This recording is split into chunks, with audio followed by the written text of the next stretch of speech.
कैसे हैं आप सब। हमारी होम बिल्डिंग सीरीज़ की नेक्स्ट वीडियो में आप सबका बहुत बहुत स्वागत है। इस वीडियो में हम देखेंगे कि हम एक्सकेवेशन कैसे करते हैं जो अपना घर बनाते हैं। मुझे वीडियो कल डालनी थी बट मैं कल नहीं डाल पाया, मेरी एक कोई मजबूरी आ गई थी, तो उसके लिए सॉरी, आप लोगों को वेट करना पड़ा। तो हम अपनी वीडियो शुरू करते हैं बिना कोई टाइम वेस्ट करें। इस वीडियो में हम देखेंगे कि हमें एक्सकेवेशन कैसे करना चाहिए। एक्सकेवेशन मतलब खुदाई हमें कैसे करनी चाहिए घर की नींव की। हमें कॉलम कितना गहरा खोदना चाहिए, कितना चौड़ा खोदना चाहिए, हमें खुदाई मैनुअल फावड़े से करनी चाहिए लेबर से, या हमें जेसीबी से खुदाई करनी चाहिए। एक मंजिला मकान बना रहे हैं तो कितनी करनी चाहिए, 2 मंजिला के लिए कितनी करनी चाहिए, 3 मंजिला मकान के लिए कितनी करनी चाहिए, और अगर हमें उससे ज़्यादा बनानी है तो उसके लिए भी हम इसमें डिस्कस करेंगे। लेकिन मेनली हम 3 मंजिल स्टोरी तक मकान के लिए डिस्कस करेंगे इसमें, ठीक है। तो बाकी इसमें एक इम्पोर्टेंट नोट भी है जो आपको वीडियो में मिलेगा कि हमें एक्चुअल में क्या चीज़ डायमेंशंस हमें कहाँ से लेनी होती है, ये गहराई हमें कहाँ से नापनी होती है। क्योंकि ये तो कोई भी बता देता है कि हमें इतना फिट रखना है, लेकिन कहाँ से कितना फिट रखना है ये कोई नहीं बताता है। तो इसको लेकर काफ़ी कन्फ्यूज़न रहता है, लेकिन इस वीडियो के बाद आपको कोई कन्फ्यूज़न नहीं रहेगा, आपके सारे कन्फ्यूज़न बिल्कुल ख़त्म हो जाएंगे और आपको बिल्कुल कंप्लीट नॉलेज मिलेगी। चलिए हम वीडियो को शुरू करते हैं, ठीक है। तो ये हमारी वीडियो है। तो सबसे पहले हम ये देखते हैं, कोई भी हमें अगर एक्सकेवेशन करना है तो सबसे पहले हमारा क्या होगा, सबसे पहले होगा हमारा लेआउट मार्किंग होता है साइट पे, ठीक है। हमें लेआउट को मार्क करना होता है। लेआउट को कैसे मार्क करते हैं ये मैं दिखाता हूँ। देखो, जैसे हमने आपको लेआउट दिखा दिया था अपना, लेआउट में हमारे कॉलम्स थे, ऐसे हमारे कॉलम्स थे ना। जैसे हमारा एक रूम है तो एक रूम के सपोज हमारे 4 कॉलम हो गए। जैसे मैं आप लोगों के लिए यहाँ बनाता हूँ एक, जैसे हमारा एक ये हमारा लेआउट था, इस लेआउट में यहाँ हमारा रूम था सपोज, है ना, और उसके चारों कॉर्नर से 4 कॉलम हो गए। अब इन चारों कॉलम का हमें लेआउट निकालना है, मतलब हमें मार्किंग करनी है इस लेआउट की। तो हम क्या करेंगे, ऐसे मार्किंग करेंगे। अब ये जो मैं ऐसे बना रहा हूँ, ये जो मैं स्क्वायर बना रहा हूँ, ये कितने चौड़े रखना है मुझे। तो हम क्या करते हैं, अब ये हमें चौड़ाई रखनी है कॉलम की। हमने निशान तो लगा दिया कि यहाँ हमारा कॉलम आ रहा है सपोज, लेकिन हमें उससे आउटर में कितना रखना है, तो ये चौड़ाई चाहिए हमें। तो ये कितना चौड़ा हमें रखना है, ये होता है size of the footing, SIZ, size of footing. और कितना गहरा रखना है वो होता है हमारा डेप्थ, गहराई कितनी रखनी है। तो हम साइज भी देखेंगे और डेप्थ भी देखेंगे, ठीक है। तो हमें कितना रखना है, तो ये देखिए हमें साइज कितना रखना होता है। अगर हमारा G+1 है, अगर हम G+1 बना रहे हैं, मतलब ग्राउंड फ्लोर और एक फर्स्ट फ्लोर और उस पर, तो हमारा एक तरीके से हमारे 2 फ्लोर हो गए, मतलब ग्राउंड फ्लोर हो गया, ये हो गया, और एक ही हो गया G+1। उसके लिए हम 4x4 फीट रखते हैं। अगर हमारा G+2 है, 4.5x4.5 फीट रखते हैं। G+3 है, 5.5x5.5 फीट रखते हैं, ठीक है। ये तो हो गए हमारे कॉलम के साइज जो हमने लेआउट में मार्किंग करी। यानी अगर हमारा ये G+1 है, ये जो हमारा प्रोजेक्ट है जिसके बारे में हम डिस्कस करते हैं आपसे रोज, वो क्या हमारा G+1 है, यानी हमारा ग्राउंड फ्लोर रहेगा, उसमें फर्स्ट फ्लोर रहेगा। यूजुअली घर G+1 ही बनाते हैं लोग, उसके G+2 पे तो केवल मुमटी जाती है स्टेयरकेस की, G+1 रहता है। तो उसके लिए हम 4x4 का ऐसे गड्ढा खोदते हैं, 4 फीट ऐसे, 4 फीट ऐसे। अब हमने गड्ढा तो खोद लिया, इसके निशान तो हमने लगा लिए।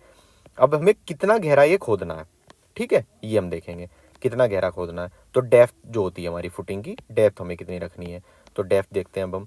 ये हमारा साइज हो गया, डेप्थ हमें कितनी रखनी है इस गड्ढे की। जैसे ये तो हो गया हमारा 4x4 का, 4 फीट ऐसे हो गया और 4 फीट हमारा ऐसे हो गया, ठीक है। अब हमें देखना है डेप्थ कितनी रखते हैं। G+1 के लिए हम 4 फीट गहरा रखते हैं, G+2 के लिए 5 फीट गहरा रखते हैं, और G+3 के लिए हम 6 फीट गहरा रखते हैं, ठीक है। ये हमारी डेप्थ हो गई, गहराई हो गई। अब हम इसे कैसे मेज़र करते हैं, अब देखो जैसे ये हमारा ये है, ये हमारे ऐसे 4x4 के गड्ढे हो गए और उनकी कुछ गहराई है, ये हमारी कर रखी है, गहराई नाप रखी है। जैसे मैं आपको ऊपर से फोटो दिखाता हूँ, देखो ये गहराई, ये गहराई है, ये आउटर हो गया, साइज हो गया 4 फीट बाई 4 फीट का, ये 4 फीट हो गया, ये 4 फीट हो गया, और ये G+1 है तो हमारा ये भी 4 फीट गहरा हो गया, ठीक है। लेकिन ये कहाँ से नापा हमने, ये 4 फीट, ये हमारा यहाँ से स्टार्ट हो रहा है। ये देखो, एक सेकंड दूसरा पेन लेता हूँ मैं ताकि आपको कलर दिखे। ये चीज़ यहाँ से 4 फीट स्टार्ट हो रहा है, तो ये 4 फीट एक्चुअल में कहाँ पे है, ठीक है, ये हम देखेंगे। चलिए देखते हैं। तो हमारा कैसे रहता है, लेआउट मार्किंग हो गया, ये आप लोगों को समझ आ गया, ऐसे हमारा लेआउट मार्क हो गया। ऐसे हमारे हर रूम का कॉलम का हमने लेआउट देखा ही था पहली वीडियो में, आप एक बार वहाँ देख सकते हैं। उसमें लेआउट के हर रूम में कॉर्नर में ऐसे रेड से बना हुआ है, तो कॉलम है, वहाँ पे कॉलम शो कर रखा है कि यहाँ यहाँ हमारा कॉलम रहेगा, ठीक है। आप एक बार उस वीडियो को विजिट कर सकते हैं, आप 2x पे देख लेना उसे, आपको एक आइडिया मिल जाएगा। उसमें पूरा लेआउट है कि रेड रेड जहाँ रखे हैं वो हमारे कॉलम्स हैं, ठीक है। आगे चलते हैं। अब हमें एक्सकेवेट करना है, ये देखो ये हमने एक्सकेवेट कर दिया, ये हमारा 4 फीट गहरा हो गया और ये 4x4 का साइज़ हो गया। यहाँ पे हमने क्या करा है, लेबर से एक्सकेवेशन करा है, मैनुअली फावड़े से करा रहे हैं हम, ठीक है। ये हमारा उसका पिट है, इस क्योंकि इस वाले घर में हम क्या कर रहे हैं, हम लिफ्ट भी बना रहे हैं, तो हमारा लिफ्ट का पिट है। लिफ्ट का पिट हम कितना रखते हैं, लिफ्ट के लिए आइडियल साइज़ कितना होता है, मैंने आपको अपार्टमेंट वाले लेआउट में बताया था, जो किसी एक बंदे ने कमेंट किया था कि सर हमें अपार्टमेंट का बनाना है, तो हम 5 बाई 5 फीट का लिफ्ट का पिट रखते हैं। ठीक है, गहराई हम इसकी भी यहाँ से 4 फीट ही रख लेंगे। ठीक है, क्योंकि हमें 5 फीट चाहिए होती है, लेकिन वो प्लिंथ लेवल से चाहिए होती है, तो हम 4 फीट ही रख लेंगे। ये हमारी 4 फीट हो जाएगी, और ये 5 फीट ऐसे, 5 फीट ऐसे। टोटल डेप्थ जो चाहिए होती है एक्चुअल में, जो हमारी टोटल डेप्थ चाहिए होती है पिट के लिए, वो चाहिए होती है हमारी 4 से 5 फीट। 5 फीट आपको रखनी चाहिए आइडियली। ठीक है, कॉलम उसके लिफ्ट के पिट के लिए। अब देखते हैं हम आगे। ये हमारा जेसीबी से एक्सकेवेशन हो रहा है। अब देखो जेसीबी से एक्सकेवेशन करने का क्या नुकसान रहता है। जेसीबी देखो एक मशीन है, ठीक है, ये इससे एक्सकेवेट करेगा। ये बंदा यहाँ बैठा हुआ है ऑपरेटर इसका, ये एक्सकेवेट करेगा। इसे बहुत ज़्यादा आइडिया नहीं लग पाता कि मैं कितना खोद रहा हूँ। अब मुझे 4 फीट खोदना है, तो 4 फीट ये खोदेगा, ये क्या करेगा, नीचे की सोइल को भी लूज़ कर देगा। और हमें क्या होता है, हमें हार्ड सोइल चाहिए होती है, हार्ड स्ट्रेटा चाहिए होता है। हमारा खुदाई करने का पर्पज़ क्या रहता है, हम खुदाई इसीलिए तो करते हैं कि हम हार्ड स्ट्रेटा तक पहुंच जाएं, कम से कम कि हम हार्ड स्ट्रेटा पहुंच जाए और वहीं से अपनी नींव उठा लेंगे, ताकि हमारी नींव बैठे ना, नींव हमारी सेटल ना करे। हमारा ऐसा ना हो कि घर की नींव धंस गई। हम हार्ड स्ट्रेटा तक पहुंचते हैं ना, जो हमारी हार्डेस्ट लेयर होती है, वहाँ तक हम पहुँचते हैं। ठीक है, अब इसमें क्या है, अगर हम इससे खोदेंगे तो हमारी सोइल लूज़ हो जाएगी, तो लूज़ हो जाएगी तो फिर हमें इसे दबाना पड़ेगा। तो इसलिए अगर हम जेसीबी से खोदते हैं तो हमारा घर में हमें मैनुअली खोदना चाहिए। जेसीबी से क्या होता है, हमारा लूज़ हो जाती है। लेकिन फिर भी अगर आपको टाइम बचाना है, आपको जेसीबी से करानी है, तो आप एक कर सकते हैं काम। आपको सपोज 4 फीट खोदना है, तो आप 3 फीट तो जेसीबी से खुदवाओ, और 1 फीट नीचे का उसे मैनुअली फावड़े से खुदवाओ। क्योंकि देखो जेसीबी से एक्सकेवेशन कैसे होता है, देखो ऐसे लूज़ होता है, ऐसे लूज़ मिट्टी निकलती है, क्योंकि जेसीबी मशीन है। ये ऑपरेटर यहाँ बैठा है, इसे यहाँ से देख तो रहा है, लेकिन कितना उसे गहरा खोदना है कितना नहीं, जेसीबी मशीन है वो एकदम से खोद देगी, तो उससे क्या होता है, लूज़ हो जाती है। तो इसके लिए मैनुअली खोदना चाहिए। जब आप मैनुअली खोदोगे तो मैनुअली, ये देखो कितनी लूज सोइल निकल रही है। अगर आप मैनुअली खोदोगे तो मैनुअली खोदने से क्या होगा, तो मैनुअली करने से हमारा ये होगा कि फावड़े से देखो, मतलब शेप देख रहे हो, ये देखो मैं जूम करके दिखाता हूँ। देखो फावड़े से क्या होता है, बिल्कुल फावड़े से परत निकलती है मिट्टी की, तो एकदम हार्ड सोइल निकलती है, लूज सोइल नहीं निकलती।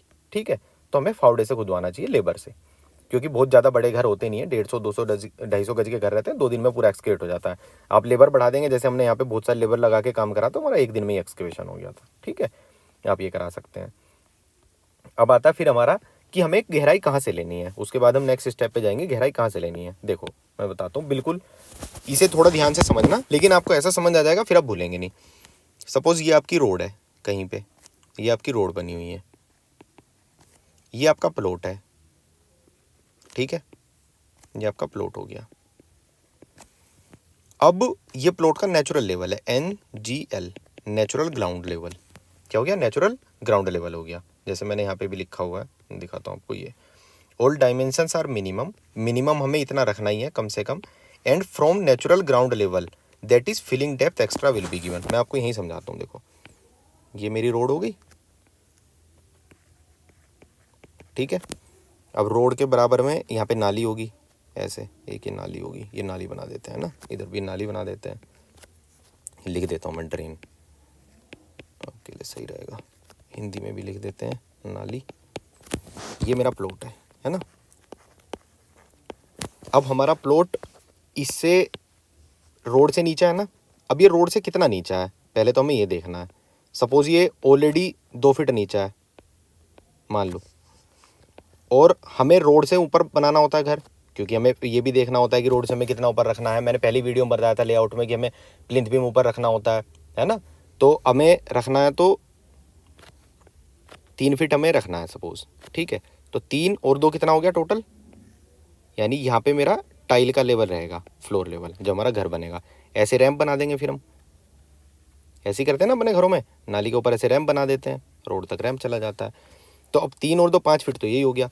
तो अब यहाँ हमने क्या करा है, भराव करा है मिट्टी का, अर्थ फिलिंग। तो कुछ लोग क्या सोचते हैं कि हमें, अब जैसे मैंने क्या कहा था, डेप्थ कितनी रखनी है, 4 बाई 4 फीट। तो कोई ऐसे भी तो सोच सकता है कि भराव है 3 2 5, कि मैं यहीं से नहीं उठा लूँ। नहीं भाई, यहाँ से नहीं उठानी, यही सबसे बड़ी दिक्कत करते हैं लोग। ये 5 फीट आपका एक्स्ट्रा है, आपको नेचुरल ग्राउंड लेवल से, जो आपका प्लॉट का लेवल है उससे आपको नीचे जाना है। यहाँ से आप 4 फीट नीचे जाएंगे। तो ये जो हमने अपने प्रोजेक्ट के लिए एक्सकेवेट कराया, यहाँ से 4 फीट कराया, ये 4 फीट। तो अब टोटल कितना हो जाएगा, 4 और 5, ये 9 फीट आपका नीचे चला जाएगा कॉलम। ऐसे आपको नेचुरल ग्राउंड लेवल से 4 फीट नीचे जाना है, ना कि आपको फिनिश्ड लेवल से। ठीक है, ये तो आपका फिनिश्ड लेवल हो गया, ये समझ गए आप। तो आपको सारी डायमेंशन कहाँ से नापनी है, जो आपका प्लॉट एग्जिस्टिंग है, क्योंकि प्लॉट रोड से नीचे होते हैं जनरली, आपने भी देखे होंगे, आपका प्लॉट भी नीचे होगा। उससे जहाँ पे प्लॉट का लेवल है उससे हमें इतना नीचे जाना है। G+1 के लिए 4 फीट, 4.5 फीट, 5.5 फीट, ऐसे 4, 5, 6 फीट। ठीक है, ये आपको समझ आ गया।